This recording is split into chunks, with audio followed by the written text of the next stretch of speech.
I don't even know if anybody cares to read this, but I'm going to continue it anyway and try not to go back.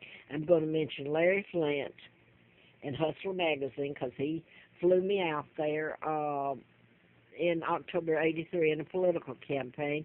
He did this endorsement in April of '84.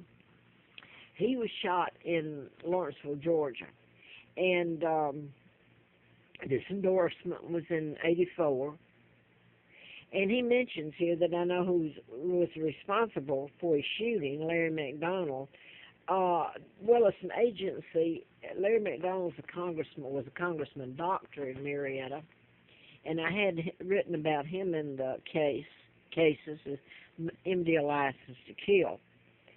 I said that at Marietta, and he was shot in Lawrenceville March the 6th of '78, and then in '83, I'm flown out to his home, and he helps me in that campaign to replace Dr. Congressman Larry McDonald, who I'd written about. I was almost murdered, April of '79.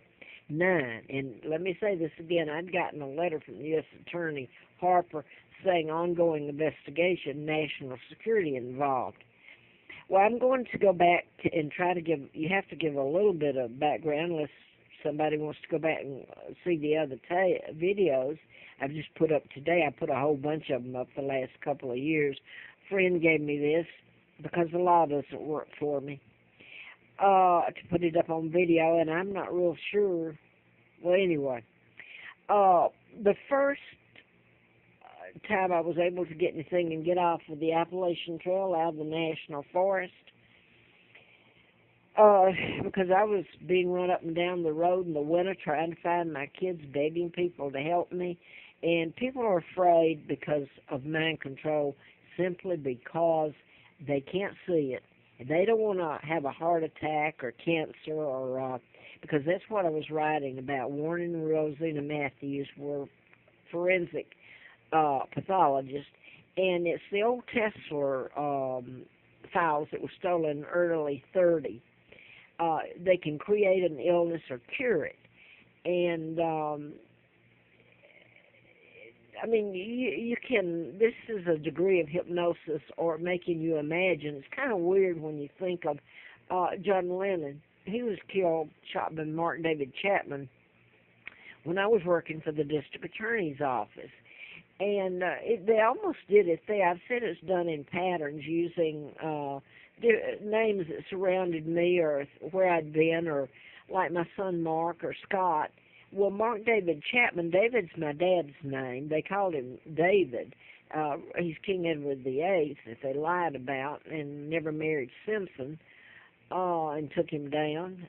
But I'm working at, it almost killed me. This is '80 when I'm working at Fred Simpson, and they're using the name like Simpson as in Wallace Warfield Simpson, who was supposed to marry my father, but she married a double look-alike. And I'm living at Warren House, and the connection there is the Warren Commission that covered up the Kennedy assassination. It's why it was covered up. His dad helped in my kidnapping. He was ambassador, and I won't go into all that. During the time they took down my father, and then I was born in '39 and kidnapped in '41 and brought to Moulton, Alabama, and given another name. So I want to get back to what they've used on me the last years since '86. Well, before then, I guess, too. But I didn't know that I had immune disorder. That's the illness I had. So any other diagnosis that somebody wants to stick on me would be proven absolutely absurd at this point. But then, hey, until this is put up in federal, well, unless I'm taken home, and look at what's been done to Great Britain. I mean, they can walk in the front door, and if they can get away with all this, they sure can come in and get me all over again. But before I lose my train of thought, let me just say that I have an immune disorder. I'm allergic to toxic fumes, chemicals. My immune system attacks itself. Over years, it causes, and this has been deliberate. Now, whereabouts when I had something, toxic fumes, they get things on people. You get something on the plumber, on the person that, well, they get anything on like the manager or the owners, or maybe their kids have an infraction, they've done something wrong, so they're compromised. They don't have to be.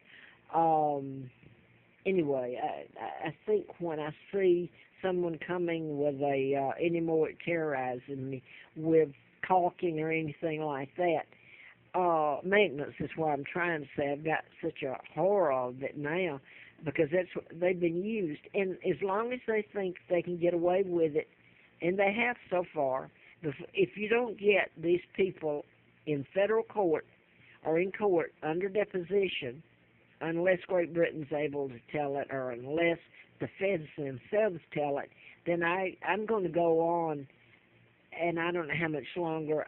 I'm 86 years old. I'm in the worst condition. I mean, I'm in pretty bad condition. Anyway, I'm going to mention the first one was Edinburgh Village or Square here in Roanoke in '06. Same thing happened to me there. Now then, the next one I had, and let me remind you that when I got those, they're HUD, low income. They used the chemicals at Edinburgh. It was horrible. I broke the lease, moved. They gave me the part of the deposit back. Next one that I went to, but this goes on where I'm at. I've had to live in motels, cheap motels most of the time, or do a few companion aid. Okay, the next one I went to was Richfield. Oh, this really gets you. I was not able to stay there, and this was pretty. It hurt to leave there, really. You should see the lies they told. And then later, I found out that she got a promotion out there at Richfield. Okay, so then the next one that was low income was I moved in on July the 1st in Bedford. And I'm going to quote Beverly, who lived next door. In other words, they really wouldn't let them rent this because this was a black reverend out of North Carolina, mower.